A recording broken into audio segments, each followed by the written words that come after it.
안녕하세요. 네. 오늘 저희 나갈 차례가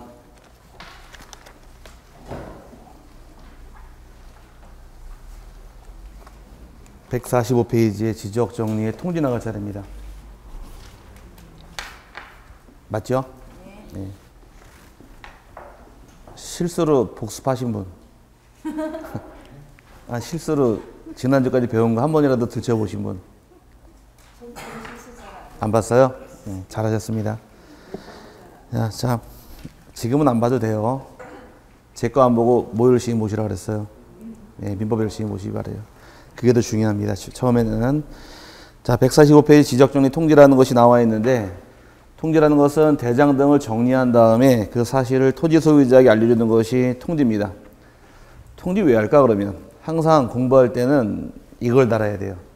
어떤 규정이 나오게 되면 이 규정이 왜 있느냐, 이것만 알게 되면은 답이 나옵니다.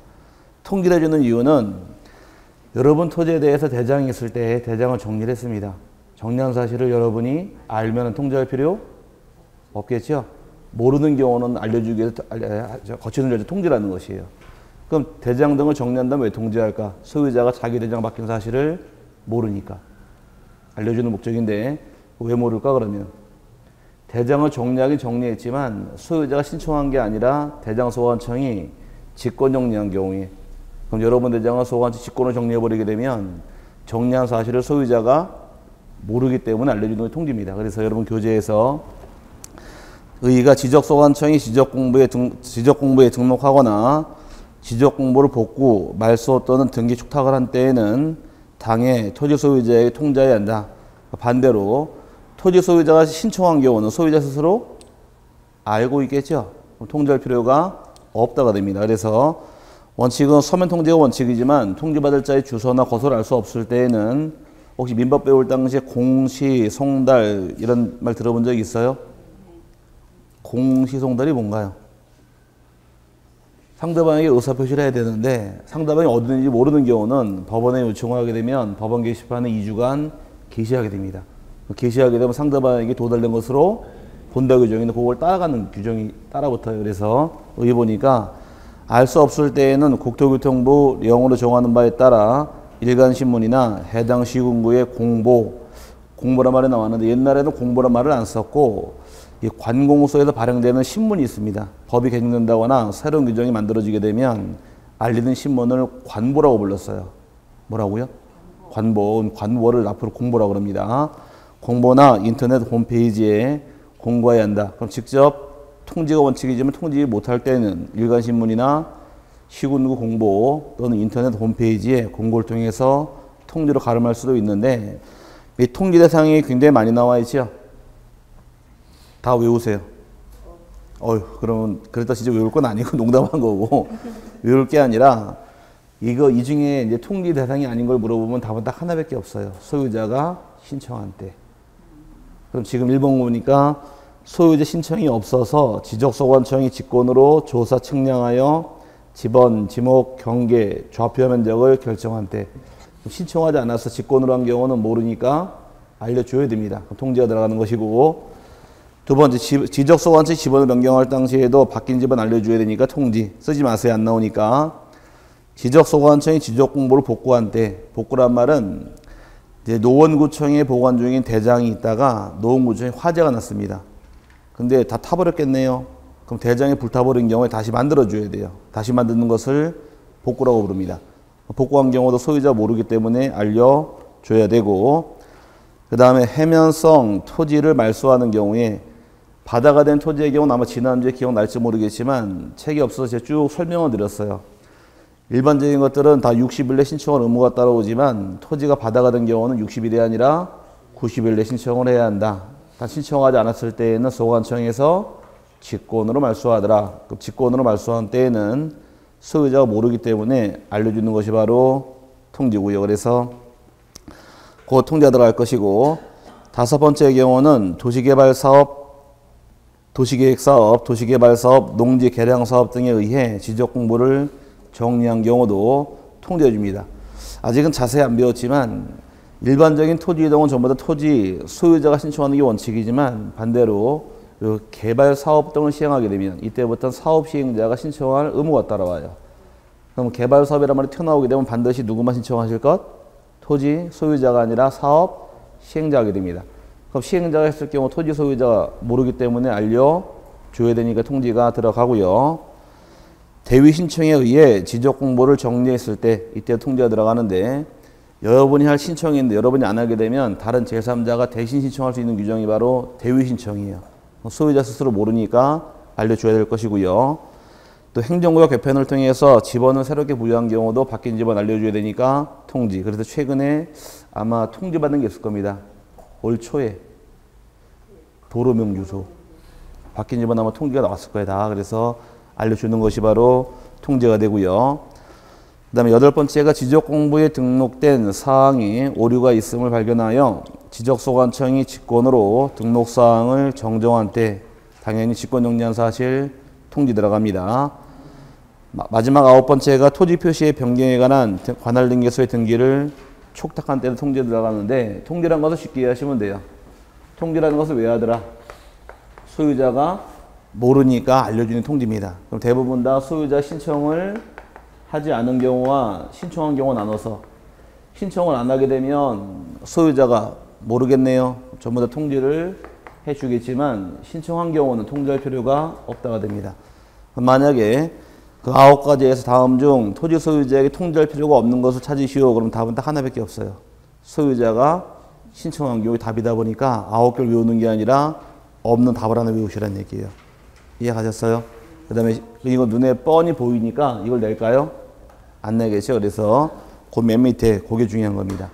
통지 시기가 중요한데 통지 시기는 시험에서 참 많이 냈습니다. 통지 시기는 21회 시험, 23회 시험, 24회 시험, 25회 시험 계속 나왔습니다. 여기서 몇 번 연타로 낸 거예요 지금? 4번을 냈죠? 26개 또 낼까요? 왜 웃으세요? 안 낼 것 같죠? 제가 여기 강의할 때, 올해 강의할 때 또 냅니다. 왜 또 냈느냐? 출제위원은 한 사람이네요. 한 사람이 출제를 하기 들어가서 교수님이 들어가 출제를 하시는데 그분은 자기가 좋아하는 부분, 아는 부분을 내게 돼 있어요. 다른 부분은 건들질 않아요. 나중에 재밌는 사건은 촬영 때문에 안 되니까 사석에서 말씀드릴 테니까 일단 아마 또 낼 가능성은 다분합니다. 그 이유가 있는데 그건 나중에 사석에서 말씀드리도록 하고 둘로 나눠서 차이 나는 것이 변경 등기가 필요한 경우도 있고 필요하지 않은 경우란 말이 나와요. 아직 등기법 안 배웠으니까 간단히 개념만 잡아드릴게요. 변경 등기가 필요하다는 얘기는 아마 지난주에 배울 당시에 등기랑 대장은 반드시 일치해야 한다. 이거 배웠습니다. 그럼 등기부상 주된 기능은 누가 주인인가 소유권을 알리는 기능이 주된 기능이고 종된 기능은 토지니까 토지 표시를 알리는 것이 종된 기능이에요. 이게 반대로 대장에 나오는 기능은 주된 기능이 토지 표시를 알리는 것이 주된 기능이고 반대로 소유권에 관한 사항은 종된 기능으로 빠지게 됩니다. 그럼 주된 기능은 소유권은 어디가 주된 기능이에요? 등기죠? 오케이? 그럼 이제 주인이 바꾸고자 할 때 여러분이 땅을 사거나 건물을 샀을 때에는 잔금 치르고 나서 바로 신청하는 게 바로 등기라고 그랬습니다. 그럼 소유권의 경우는 등기는 등기보고 대장을 정리하도록 규정되어 있고 토지 표시에 관한 사항은 대장의 주된 기능을 갖고 있다 보니까 항상 대장을 중심으로 해서 등기를 고치는 것이 순서라는 얘기입니다. 하나의 사례 가지고 또 설명드릴게요. 지난주에 했던 내용인데 워낙 중요해서 소유자가 갑이 있고 갑이 이렇게 일치하고 있다가 갑이란 자가 땅을 팔았어요. 땅을 팔아 을에게 소유권이 넘어가죠. 그럼 주인밖에는 어디부터 먼저 고치실 것? 등기부터 대장부터? 등기부터 먼저 하는 겁니다. 그럼 등기가 끝나게 되면 등기소가 대장소관청에게 주인받겠다고 알려주게 돼 있어요. 그럼 통지받은 내용대로 소유권을 을로 변경하는 것이 순서라는 얘기입니다. 그럼 소유권에 관한 내역은 항상 순서가 선, 등기, 후 대장순으로 정리하게 되어 있고 반대로 토지 표시에 관한 사항은 등기되는 사항이 4가지가 있습니다. 아직 안 배웠지만 토지 표시는 지난주에 가능한 한 암기하시라 그랬었는데 토지의 소재, 지번, 지목, 면적, 경계, 좌표 6가지를 토지 표시라고 배웠는데 이 중에서 등기하는 사항은 토지의 소재, 지번, 지목, 면적이 있다 가정해 보자고요. 마찬가지로 등기 똑같이 등기부상도 소재하고 지번하고 지목하고 면적이 등기가 됩니다. 똑같이 등기하고 있는데 예를 들어서 소재가 상계동이고 지번이 50번지고 지목이 전 면적이 100제곱미터 이렇게 가정해 보자고요. 여기도 마찬가지로 상계동이 나와 있고 지번이 50번지 지목이 전 면적이 100일 경우에 일치하고 있죠. 그리고 일치하고 있다가 지목이 건축허가 받아 집을 져버렸습니다. 지목이 뭘로 바뀔까? 전에서 대로 바뀌겠죠. 지목이 대로 바뀌는 것은 대장부터 먼저 고칠까? 등기부터 먼저 고칠까? 네, 손가락 이러면 안 되니까 말로 해야죠. 예, 대장을 먼저 고치는 겁니다. 그럼 대장의 지목을 전에서 뭘로 고쳐라? 대로 고치는 거예요. 그럼 여기 지목이 여기는 대장은 대로 나와 있고 여기는 전 나와 있네요. 그죠? 여기도 지목을 바꿔줘야 돼요. 이때는 대장을 중심으로 해서 등기부를 지목을 대로 바꾸는 것이 순서입니다. 그래서 토지 표시하는 사항은 순서가 선, 대장, 후 등기 순서가 순서라는 것이에요. 요 과정을 때 맞추다 보니까 등기, 변경 등기가 필요하다는 얘기는 토지 표시 사항 중에서 몇 가지만 대상이냐? 소재, 지번, 지목, 면적은 등기부에 등기해줘야 돼요. 해줘야 되죠. 요 네 가지는 등기가 필요하다 이 뜻이 되는 것이고 반대로 토지 표시 사항이 6가지 있더라. 소재, 지번, 지목, 면적, 경계, 좌표 중에서 경계와 좌표는 등기부에 나오지 않죠. 그럼 경계와 좌표는 받겠다 할지라도 등기소에 등기할 필요가 없다라는 것이에요. 그래서 변경 등기가 필요한 경우도 있고 필요하지 않은 경우 나눠지는데 아직은 뭐 외울 건 아니에요. 변경 등기가 필요하게 되면 여러분이 신청하는 의무가 발생합니다.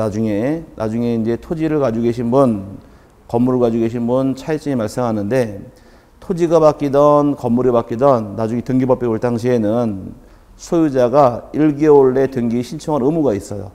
지목이 바뀌던 건물 면적이 바뀌던 무조건 몇 개월에 신청해라? 1개월 안에 신청할 의무가 소유자에 부과가 됩니다. 근데 토지는 1개월에 신청을 하지 않더라도 과태료를 부과하지 않아요. 근데 건물의 경우는 1개월에 신청 안 하게 되면 과태료가 발생해버려요. 50만 원의 과태료 부과시키게 돼 있는데 토지는 과태료 부과하지 않는 이유가 촉탁을 해줘요. 그럼 여러분 토지 지목이 대로 바뀌었죠? 등기부도 바꿔야 될 거 아니에요, 대로. 요거 몇 개월 내라? 1개월 내 신청할 의무가 있는 거예요, 여러분에게. 근데 안 하더라도 과태료가 없어요, 토지는. 토지가 바뀌었다고 해서 신청할 의무만 있을 뿐 과태료 처벌 규정은 없는 반면에 건물일 경우는 신청 의무도 있고 과태료가 부과가 돼버립니다. 그럼 여러분이 가진 건물이 부속 건물을 줬더라. 그럼 면적이 늘어났겠네요. 그 등기 신청을 의무적으로 해야 돼요. 안 하게 되면 50만 원 이하 과태료가 부과가 됩니다. 이게 차이점인데 그 이유는 나중에 좀 공부 좀 많이 하시는 다시 알려드리겠지만 토지가 바뀌는 경우는 대장소관청에서 등기부 고치라고 알려줘요. 요거를 등기 촉탁이라고 부르는데 반대로 건물은 바뀌었다고 해서 촉탁해주는 규정이 없어요. 토지는 내가 안 하더라도 누가 해주더라? 소관청이 해줍니다. 근데 건물은 내가 안 하면 해주질 않아요. 그러다 보니까 강제하기 위해서 과태료가 따라붙는 것이 건물의 특징인데 그건 나중에 배우도록 하고 일단 변경 등기가 필요한 경우는 중요한 것이 날짜가 며칠 나왔어요? 교재 박스에서 15일, 7일 나왔죠? 요거 가지고 3번 냈어요. 3번 냈는데 언제부터 15일이냐? 그걸 또 물어보면 기출 문제입니다. 변경 등기가 필요하게 되면 등기를 촉탁을 하게 되면 등기소가 등기가 끝났을 때 등기 완료 통지서를 지적소관청에 보내줍니다. 그럼 등기 완료 통지서를 접수받은 날로부터 요거 지워버리고 이제 요건 이해 가시죠? 이거 굉장히 중요한 거예요. 소유권은 어디 보고 정리하더라. 그냥 지우면 너무 아까우니까 등기 보고 대장을 정리하는 것이고 토지에 관한 내역은 거꾸로 대장 보고서 등기를 고친다고 관계만 잘 이해하셔도 기출문제 서너 개 잡아냅니다. 접수한 날로부터 며칠 안에 통지해 주게 돼 있느냐 15일 안에 통지하는 것이 의무 규정이고 그 다음에 변경 등기가 필요하지 않은 경우는 등기를 촉탁할 필요가 없다는 것이에요. 이때는 지적공부에 등록한 날로부터 등록한 날로부터 7일 이내에 통지하는 것이 의무 규정입니다. 과거 23일 기출 문제는 요 박스 집어넣은 다음에 괄호에 들어갈 날짜의 순서는 요 기출 문제예요. 변경 능기가 필요하게 되면 며칠이고 15일이고 변경 능기 필요하지 않은 경우는 7일입니다. 좀 이해하면 되겠죠? 등기란 절차가 들어가니까 날짜가 더 길다 이렇게 이해하시고 등기란 절차가 필요 없으면 7일로 이해하시기 바라며 24회 기출 문제에서는 얘를 며칠 냈느냐 30일로 나왔고 25회 기출 문제는 10일로 나왔어요. 요거만 가지고 틀린 말이죠. 30일이 아니라 15일. 올해 시험은 25회 문제는 10일이 아니라 15일이니까 요걸 두 번씩 내가지고 기출문 나온 것이 기출문제이기 때문에 시험을 내면 요길 내요. 시기. 나중에 요거는 무조건 암기하셔야 됩니다. 통리 대상을 물어보는 게 아니라 이 시기를 물어봐요. 반드시 요거는 여러분이 기억 좀 하고 넘어갈 부분입니다. 그래서 굉장히 중요한 파트고요. 그 다음에 오디레 등기의 촉탁이란 말이 나오는데 한번 따져보자고요. 괜히 지웠네. 이거 써먹어야 되는데. 자, 등기 촉탁이란 규정은 아시면 돼. 촉탁이란 규정은 토지에 관한 사항은 어디부터 어디 정리하실 것? 선, 대장, 후, 등기 순으로 정리하더라 라고 설명드렸습니다. 금방 설명드린 거예요. 그 사이 잊어먹은 거 아니죠? 예? 피부로 와닿진 않다. 아니, 지금 와닿으면 사람이 아니에요. 아니, 예. 땅을 사도 그냥 돈만 주면 다 해결해 줘. 아, 그래, 이제 중개업하면 그걸 아셔야죠. 돈만 받아서 그냥 다 해결해 주는 게 아니라 이제 여러분이 앞에 주관을 할 사람들이 이제 알아야 될 거 아니에요. 아시겠죠? 어렵죠? 공인중개 사람 자격증이 만만한 게 아닙니다. 그래서. 자, 어쨌든 토지에 관한 사항은 어디부터 먼저 정리하실 것? 대장부터 정리하게 됩니다. 근데 아까 등기된 사항은 네 가지로 설명드렸죠? 토지에 소재가 있고, 지번이 있고, 지목이 있고, 면적이 있더라. 지목이 만약에 전이 있더라. 여기도 지목이 똑같이 등기되고, 전이라고 가정했을 경우에 지목이 대로 바뀌게 되면 먼저 어디부터 고치실 것? 대장부터 등기부터? 대장부터. 지목은 대로 바꿨다고 치자고요. 대로 바꾸게 되면 여기도 대로 바꿔줘야겠네요. 또 지목을 대로 바꾸는 거에 대해서 몇 개월내 신청하셔라. 아까 금방 1개월내 신청할 의무가 있습니다. 소유자가 1개월내 신청할 의무가 있는데 할까 안 할까? 이거 안 해요. 왜? 과태료가 없으니까. 처벌이 있으면 득달같이 하겠지만 처벌이 없으니까 안 하더란 점이에요. 혹시 토지 가지고 계신 분 이런 규정이 있는 거 아셨어요? 몰랐잖아요. 이런 규정이 있는데 왜 안 하고 사니까 그냥. 그럴 경우에 소유자가 신청하면 지목이 대로 똑같이 바뀌겠지만 신청 안 하다 보니까 소관청이 해주는 거예요. 그럼 여러분 집 앞에 눈이 많이 와서 눈 안 쓸면 누가 쓸어요?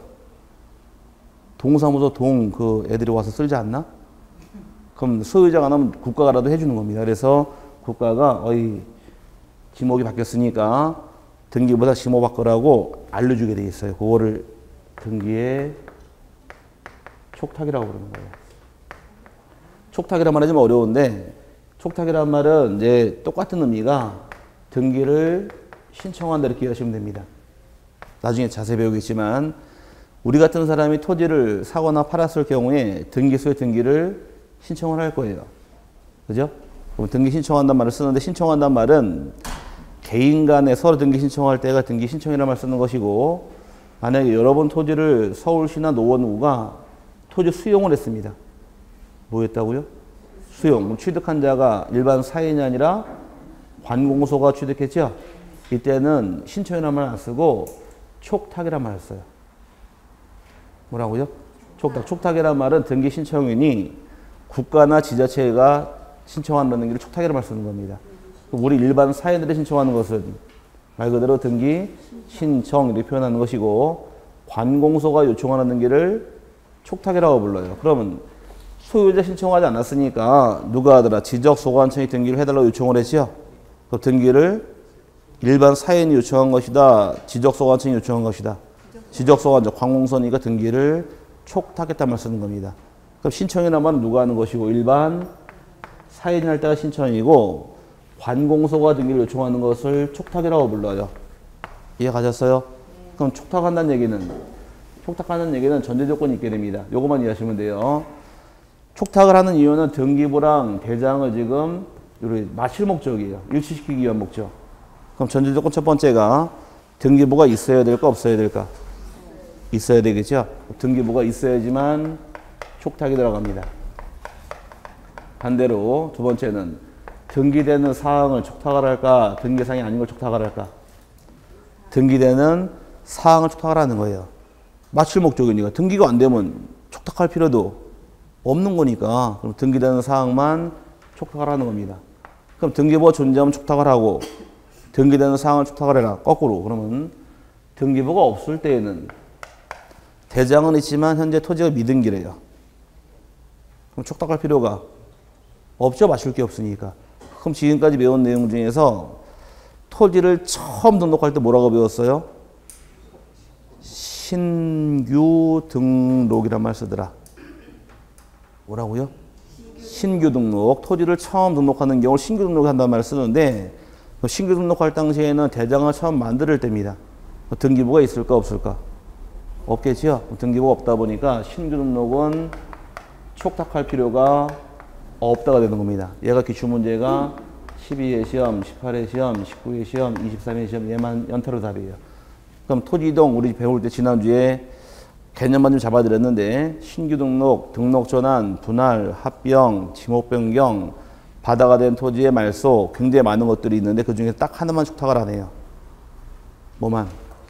신규 등록만. 그럼 하나를 외우실래요? 굉장히 많은 걸 외우실래요?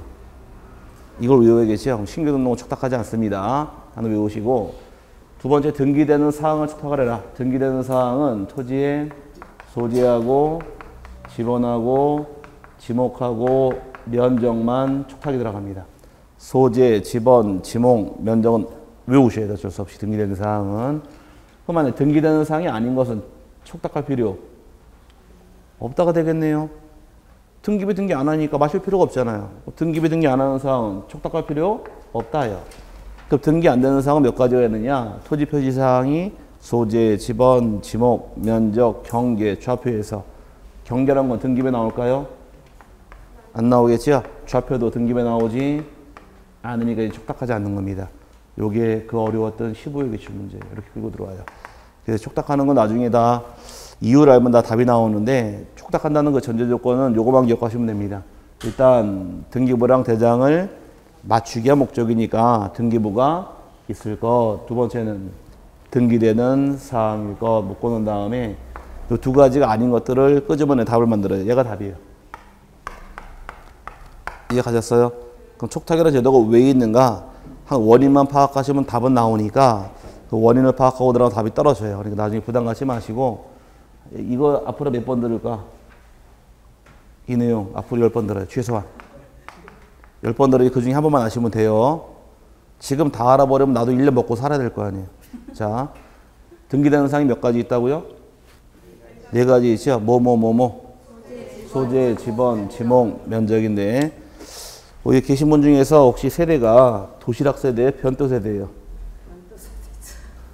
도시락 세대, 변도 세대? 변도 세대죠? 도시락은 옛날에 그 락앤락통에다 담아서 이렇게 보온 도시락 갖고 다니는 세대는 젊은 애들이고 아마 지금 계신 분 중에 대부분이 아마 양은 도시락에다가 그 어디 보리쌀 같은 거래 있고 달 거래 있고 송학인가 이렇게 써 있는 그 양은 노란 도시락이나 여자분들은 하얀색, 은색 반다령 도시락에다가 도시락 사가지고 다닐 당시에 옛날에 도시락 검사까지 안 했나요? 했어요. 보리쌀에 섞여 있나 안 했나? 했어요. 그건 안 했어요. 옛날에 보리쌀 검사까지 했는데 그래가지고서 보리쌀 밑에 몇개 뿌려오고 막 그랬었는데 요즘에는 지금 보리쌀 값이 하도 올라가가지고 형무소에 있는 그 죄지대들도 쌀밥 먹는다 그러더라고요. 보리쌀이 더 비싸가지고 이제 쌀밥으로 바뀌었다 그러는데 가고 싶으세요? 밥 먹으러? 자, 가지 마시고 그 당시에 그 반찬통이 뭐였었나요? 반찬통이라고 있을 게 없죠? 그건 이제 여자 도시락은 그렇거든. 대부분 다 오뚜기 마요네즈 200g짜리 병에다 김치 담아 다니셨죠? 오뚜기 마요네즈 200g짜리 유리병에다가 김치 넣고서 국물 셀까봐 비닐을 덮은 다음에 똥 닫아가지고서 가방 좀 허무게 들고 다니다 폭소리 나면 가방에 책에다 김치 국물 젖어 있기도 하고 아닌가?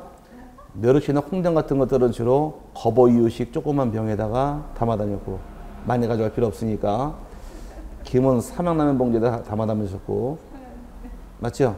계란은 위에다 품으면 애들한테 뺏기니까 바닥에 깔아가지고 덮어가지고 갖고 그 당시에 잘 사는 집애랑 못 사는 집애랑 도시락 반찬의 차이가 돼요.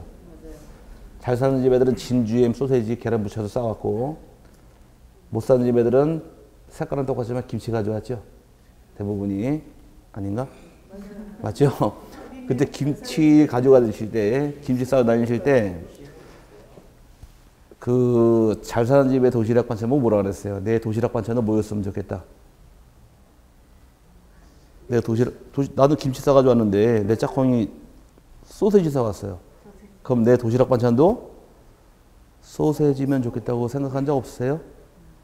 어쩌고 하는 거 아니니까 빨리 하세요. 뭐였으면 좋겠다?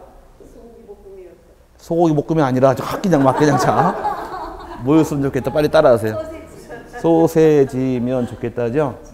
등기대명사항은 소지지면 좋겠다. 그래서 외우시라는 얘기입니다. 나중에 다 외우시겠지만 지금은 어쩔 수 없으니 이렇게도 외우셔야 돼. 등기대명사항은 몇 가지가 있더라? 네 가지예요. 소재, 지번, 지몽, 면적해서 소, 지, 면 외우셔야 됩니다. 요거는 기본 틀이에요. 나중에 이제 등기법 아마 다음 주부터 등기법 들어갈 텐데 처음부터 나올 말이 이거부터 나와요.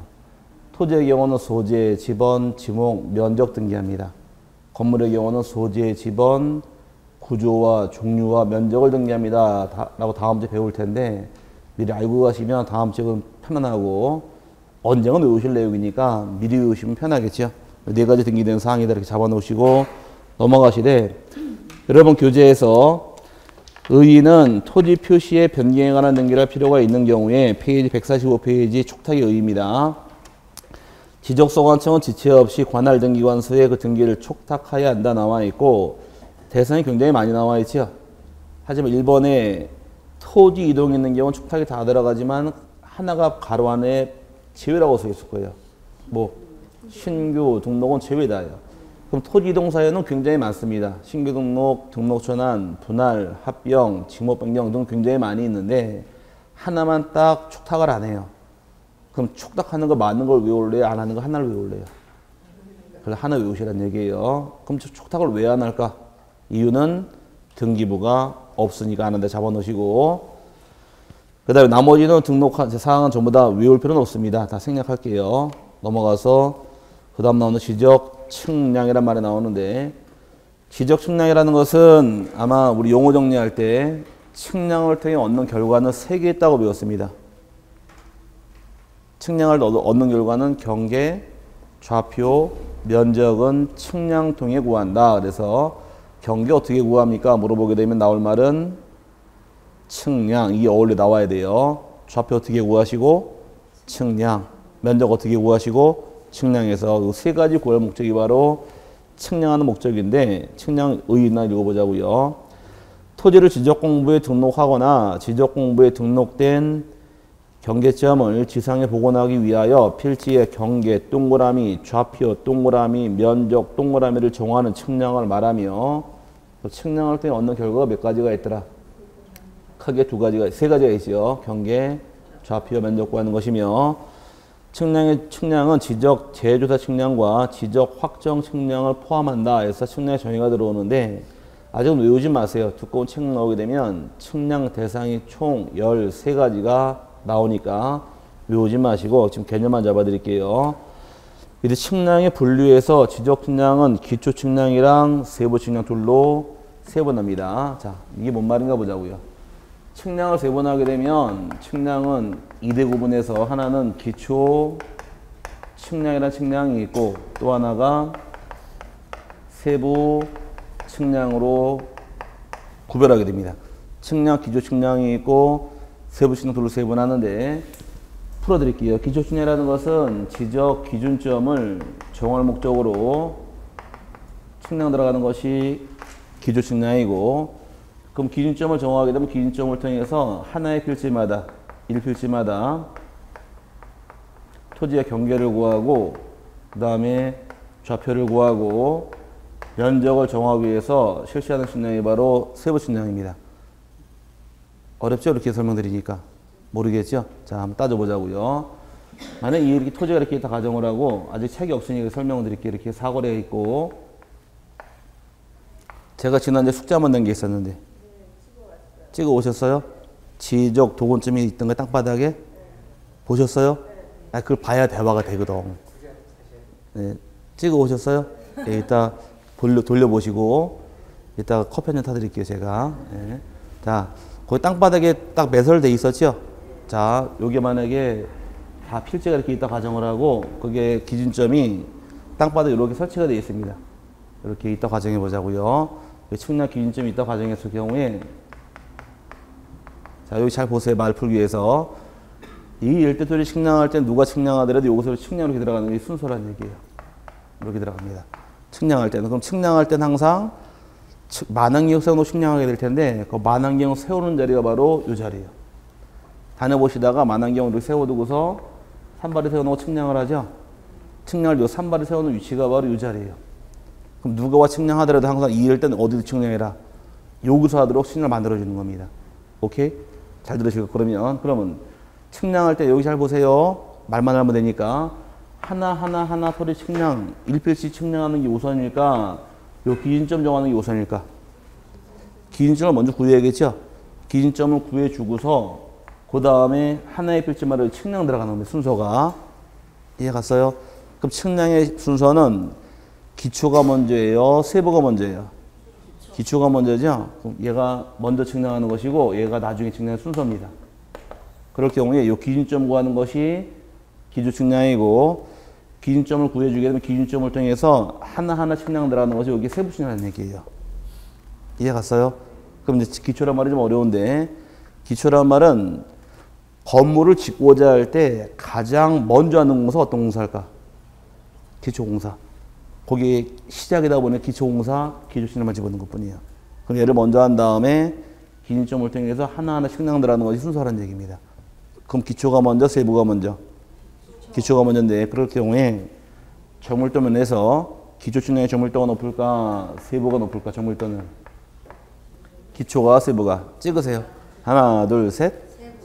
예, 그 말에 속은 거예요. 정밀도는 기초가 높은 겁니다. 이게 기준점 잘못 구하게 되면 이게 다 잘못될 거 아니에요. 정밀도는 얘가 높은 것이고 정밀도는 얘가 떨어지는 거예요. 근데 왜 세부란 말이 나왔느냐? 말에 속았기 때문에 그래요. 이 세부할 때 이 세자가 한자로 가늘 세자입니다. 뭐라고요? 가늘 세자를 쓰는데 기준점은 큼지막하게 여기 하나만 구해주면 돼요. 근데 가늘게 다 세부 나간다. 이 뜻이 바로 세부 측량이에요. 이 가늘 세자 쓰는 경우가 있죠. 세발낙지. 다리가 몇 개예요? 낙지다리 3개가 어디 있어요? 다리가. 8개죠? 왜 세발이라고 그랬어요? 다리가 가늘어서. 저 충남 한산 가면 서천군 한산면 가게 되면 모시가 유명한데 거기 유명한 모시 있어요. 새모시라고. 새모시는 아주 가는 모시라고 그러잖아요. 그 가늘 셋째 이셋째라는 얘기예요. 그 여기 큼지막하게 식량들하고 자기들에게 쓸어가기도 여기 세부란 말에 붙은 거 정밀도 높다 있어서 아닌 거예요. 오징어 다리 몇 개? 10개. 문어는? 쭈꾸미는? 8개. 한치는? 꼴뚜기는? 몰라요? 제가 좋아하는 한 방에 알리는 거 좋아해서. 머리통이 동그라냐 뾰족하냐 차이점이에요. 머리통이 동그란 건 다리가 다 8개예요. 머리통이 뾰족한 건 전부 다 이건 10개예요. 오징어는 10개, 문어는 8개, 쭈꾸미 8개, 낙지 8개, 한치 좀 짧지만 10개, 꼴뚜기 10개 이렇게 나눠지는 게 다리 숫자예요. 이런 건 기억하지 마. 이걸 기억하시란 얘기야. 자, 나중에 이건 다 기억해. 오징어 다리 몇 개인가 10개 다 기억하는 이걸 못 하더라고. 자, 이건 아시겠죠? 이렇게 외우는 게 쉽지 않아요? 이거 시험 나오죠? 안 나와요. 자, 바보 아니야 이거. 지금 왜 시험에 나와 이게? 생선정답 시험 보는 것도 아닌데. 자, 어쨌든 이렇게 기억하면 안 헷갈리겠죠? 전 이렇게 외웠어요. 그래서 어쨌든 간에 공통점을 찾아낼 수 있더라고요. 그래서 머리통이 동그란 것들은 다리가 다 몇 개고? 8개. 머리통이 뾰족하면은 10개입니다. 자, 어쨌든 간에 기초와 세부신앙 이해 갔죠? 기준점은 우리가 첫 시간 제가 설명드릴 때 지적 기준점은 종류가 3개 있다고 배웠어요. 기준점의 종류는 지적, 삼각점이나 기준점이 있고, 그 다음에 지적, 삼각, 보조점이 있고, 지적, 도근점에서 이 3가지 기준점이 지적 기준점입니다. 이 3가지 기준점을 설치하기 위한 목적이 바로 기초측량이 되는 것이고, 하나의 필지마다 이 기준점을 통해서 측량 들어갈 때 세부 측량이에요. 가만 잡으세요. 측량의 시작이 기초가 시작, 세부가 시작. 기초가 시작이고, 이제 그 기초 측량을 통해 얻어진 기준점이 있게 되면 기준점을 통해서 하나의 필지마다 경계, 좌표, 면적 정할 때를 뭐라고 부르더라? 세부 측량 그럽니다. 그럴 경우 이제 어울릴 말이 경계는 아직 안 배웠으니까 놔두시고 좌표도 안 배웠죠? 자, 이건 안 배워도 알겠네. X, Y 좌표가 하는 건 문제될 건 없고, 면적은 이제 앞에 배웠던 게 떠올려주면 돼요. 축척의 분모가 1000단위가 있고 축척의 분모가 100단위가 있더라. 1000단위 면적 얼마까지 결정하시고 1을 제곱미터가 등록하는 면적이다라고 배웠고, 축척의 분모가 100단위의 경우는 소수점 한 자리 0.1 제곱미터가 등록하는 면적입니다 라고서 배운 게 있을 겁니다. 그래서 토지 면적 구할 때 나중에 책 보면 이런 말이 나올 거예요. 면적은 필지마다 세부 측량을 하는 경우에 면적을 구해야 한다. 이렇게 법조문에 나와요. 이해 갔어요? 그럼 면적 구하는 측량은 기초가 아니라 세부 측량입니다. 그래서 나누시는데, 여러분 교재 보니까 측량 돌로 나누셔서 기초 측량이 있고 세부 측량 돌로 세분하더라.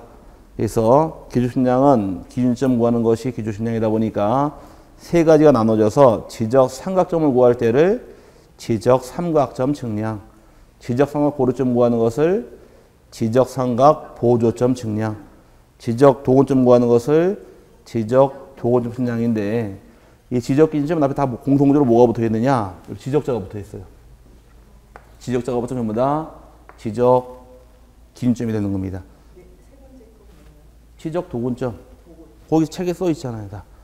그럴 경우에 지적자가 안 붙으면 그냥 삼각점이라는 기준점이 있어요. 삼각점이라고 붙은 기준점은 국가 기준점이에요. 국가 기준점 중에서 지적 측량으로 따라 만든 기준점이 지적 기준점이 되는 겁니다.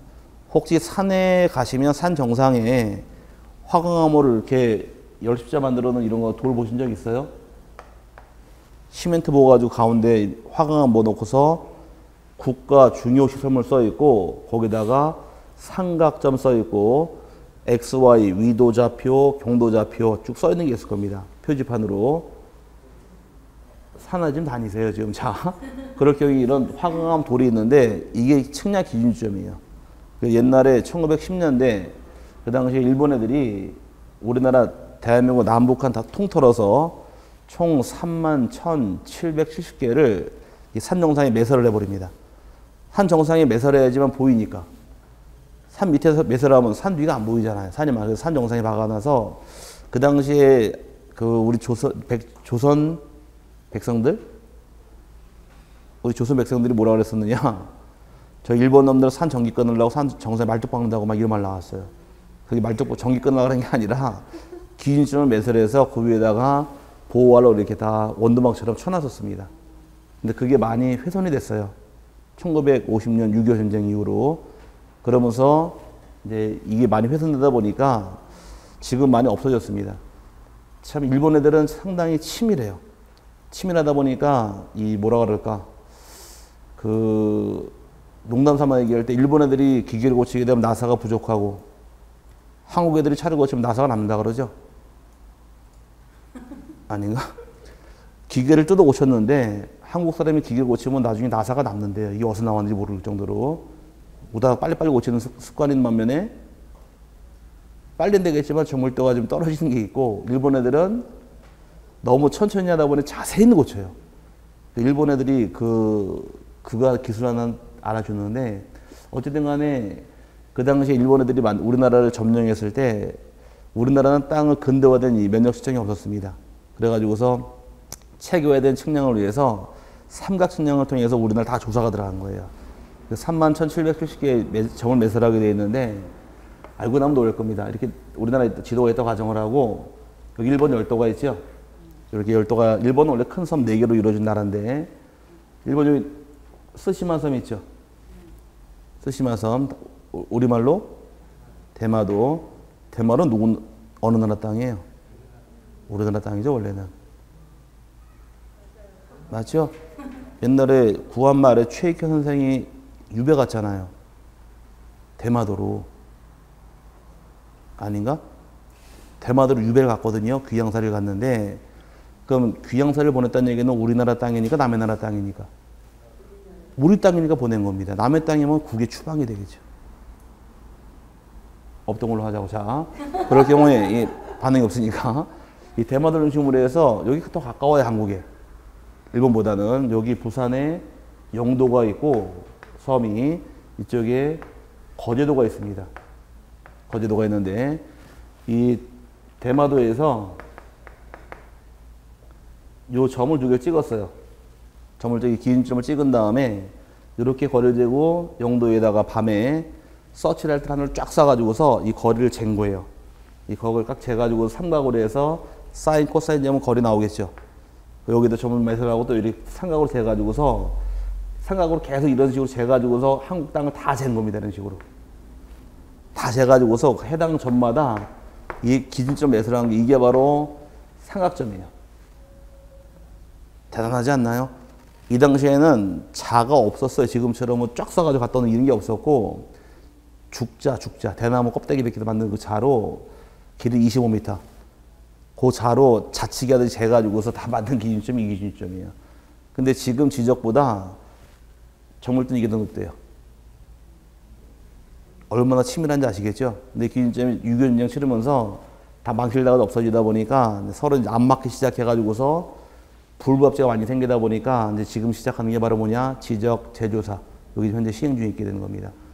그래서 이런 절차가 이제 지적이 만들어진 과정인데 어쨌든 간에 이렇게 해서 만든 것이 우리 지적이 만들어진 시초예요. 그래서 은연중에 말씀드렸지만 만든 건 일본 애들이지만 정작 지난 나라는 지적도가 다 있는 게 아니라 그랬습니다. 그래서 우리나라만 100%가 다 만들어져 있으니까 참고하시길 바라고. 어쨌든 간에 일본 애들은 참 우리나라한테 피해도 많이 줬지만 이거 만들어준 건 잘한 거예요. 이거 우리가 만들려고 그랬으면 아마 못 만들었을 겁니다. 그래서 일본 애들이 그 당시에 그 논밭 같은 경우는 이렇게 땅이 꺼지고 막 또랑도 있고 하잖아요. 그럼 자루 재면 막 꺼지니까 거리가 안 나오니까 거기를 다 메꿨어요. 자루 재는 만큼 다 메꿔가지고서 평길 만들었다 거리 재는 게 바로 우리 지적이 만들어진 시초입니다. 어쨌든 이렇게 해서 만들어진 것이 지적이다 이렇게 이해하시기 바라고. 지금 그 나중에 뭐 여담으로 들으시기 바라면 측량은 2개만 잡으세요. 기초가 있고 세부로 나누더라. 항상 가장 먼저 실시하는 측량이 기초다 세부다. 기초고 나중에 측량 들어가는 것이 세부다 이렇게 이해하시고요. 정물도가 높은 것은 기초가 높다, 세부가 높다. 기초가 높습니다. 근데 오른쪽에 보시면 측량의 의뢰란 말 나오는데 측량 의뢰까지 맞아 보고서 쉴게요. 자, 측량이라는 것은 여러분이 가진 토지가 있더라. 측량을 하고 싶을 당시에는 어떻게 하느냐 과정이 좀 나와 있는데 지금 외우지 마세요. 여기도 시험을 내게 되면 여기를 냅니다. 측량 의뢰 쪽에서 해마다 나오는 부분이 이 부분인데 측량은 토지 소유자나 또는 이해관계인들이 측량을 의뢰할 수가 있게 됩니다. 근데 측량을 신청이라는 말 쓰기도 하고 의뢰라는 말 쓰기도 하는데 신청이라는 것은 일반 사인들이 행정청이 요청할 때가 신청이에요.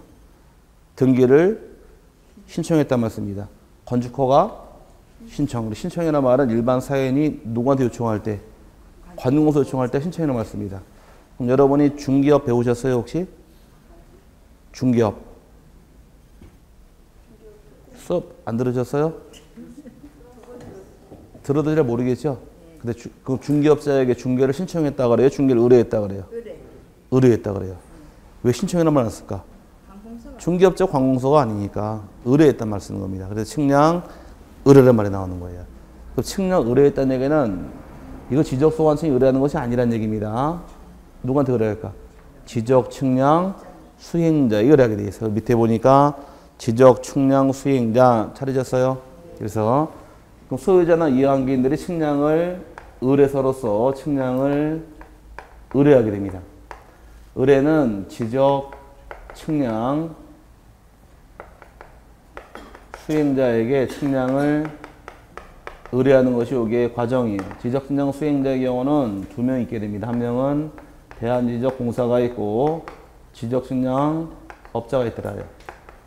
그래서 측량은 대한지적공사나 측량업자에게 해당 측량을 의뢰하는 것이 과정이라는 얘기인데 2003년까지는 측량은 대한지적공사만 측량했지 일반적인 측량업자 측량 못했습니다.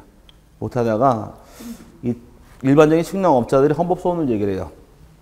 지적측량 기술자, 나도 기술자인데 측량업 등록 못해서 측량업 못하게 막아버린 것은 직업선택의 침해를 자유했다. 헌법의 직업선택 자유의 규정이 있는데 그걸 침해해서 내가 직업 채택 못하다는 것은 헌법에 위반한 거니까 나도 측량하게 해달라고 해서 헌법소원 얘기합니다. 얘네가 이겨요. 이겨서 대한지적공사만 측량을 독점시킨 것은 잘못됐기 때문에 풀어주라 그래서 이제 측량업자도 측량할 수 있게 되어 있는데 측량업자가 측량할 경우에 대한지적공사 입장에서는 자기 밥그릇을 좀 뺏겼죠. 다 내줄까? 요만큼만 내줄까? 조금밖에 개방을 안 했어요. 그러니까 아직도 독점이라고 보시면 맞아요. 그러니까 허울만 한다 그러지만 실제로는 나중에 설명드리겠지만 전체 측량이 만약에 우리나라 100건이다 가정하게 되면 95건은 공사가 다 해요. 아직도. 한 5건 정도만 업자가 하고 나머지는 못하게 돼 있어요. 그러다 보니까 제가 알려드릴게요. 그러니까 일반적인 업자가 측량하는 건 제한이 돼요. 몇 개 없기 때문에 개방은 한다고 했지만 실제로 전면 개방한 것은 아닙니다. 그래서 대한지적공사 밥그릇이 철밥통이에요. 아직까지는.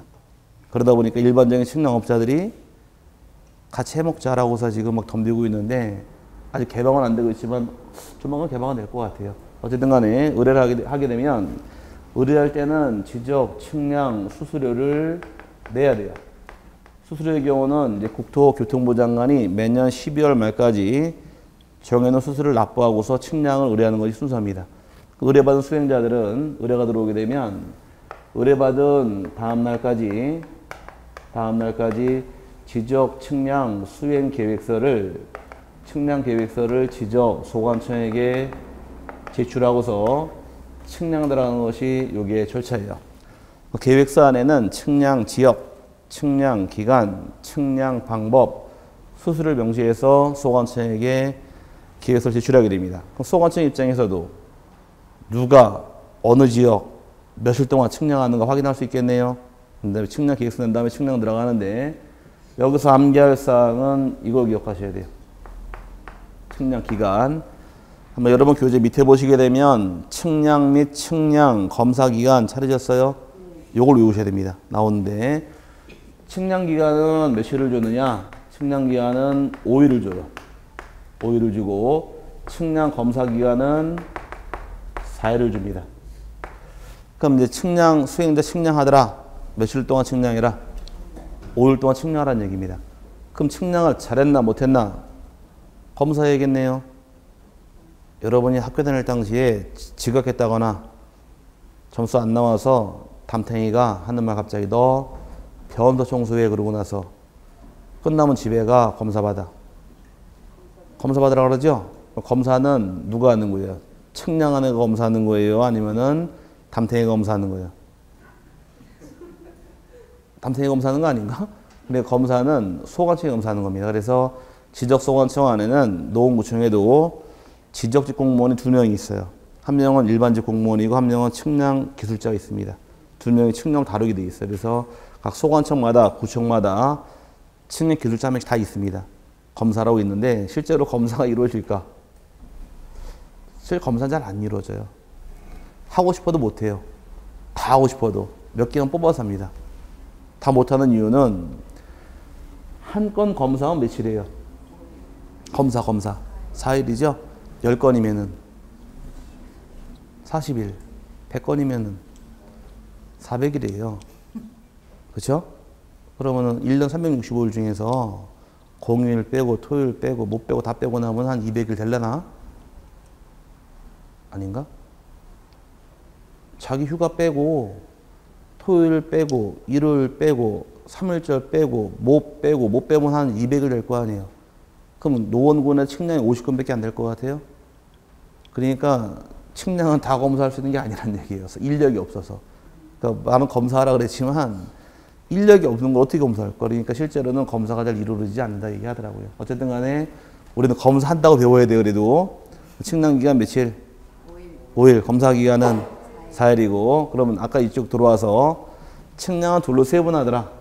세분할 때 여기 보자고요. 기준점 구하는 걸 뭐라고 불렀고? 기초 측량. 1 필지 측량할 때가 세부 측량 그랬죠? 지금 측량 기간 검사 기간이 5일 4일이라는 얘기는 요거는 세부 측량이에요. 세부 측량할 당시에는 5일 동안 측량하시고 4일 동안 검사를 받아라. 그래서 규정이 되어 있고 반대로 이제 요거 말고 또 기초 측량이 있겠네요. 측량 기초와 세부를 했으니까 그럼 기준점 구하는 걸 뭐라고 부르더라? 기초 측량. 기초 측량하는 경우는 이제 기준점 숫자 보고 따라가는데 지적 기준점 숫자가 15점 이하의 경우는 15점이라는 얘기는 아까 사진을 찍어온 기준점이 있죠. 수대로 된 건 땅에 박혀 있죠. 요거를 땅바닥에 설치하는 기간이에요. 땅바닥에 매설할 때 15점 이하의 경우는 4일을 줍니다. 4일 동안 설치하라는 얘기, 땅바닥에 설치할 때는. 근데 15개가 넘어갈 경우는 15점을 초과하는 경우는 일단 15점은 며칠이고 4일이죠. 4일에다가 초과할 때는 초과하는 4점마다 일일씩을 더해가는 것이 이 기간이에요. 그럼 일단 15점 며칠을 주고 4일을 주고 초과할 때는 초과하는 4점마다 잘라가면서 하루씩 더해가는 겁니다. 그럼 만약에 기준점이 17점을 설치하더라. 며칠 걸릴까? 설치할 때는. 일단 15점 며칠이에요? 4일이죠? 4일에 몇 개 초과했나요? 빼니까. 2개 초과했잖아요. 2점. 그럼 초과할 때는 4점마다 일일씩 2점에 대해서 다시 또 하루를 줘서 합이 5일 되는 거예요. 감 잡았어요? 항상 기준점 숫자를 주게 되면 15점을 잘라내시고 그 다음부터 초과하는 4점마다 잘라가면서 일일씩 더해가면은 날짜가 확인이 가능하게 됩니다. 하나만 더 해볼까요? 그러면 나중에 할 거지만 또 그럼 22점 설치하더라. 며칠 걸릴까? 15점에 대해서는 4일이죠? 그럼 빼니까 몇 개 남아요? 7점. 그죠? 산수가 안 되는 건 아니죠? 7점에 대해서 다시 4점에 대해서 몇일을 주고 1일을 주고 빼니까 3점 남았네요. 또다시 1을 주니까 더해서 6일 떨어지는 거예요. 이렇게 더해가는 것이 기간이라는 얘기입니다.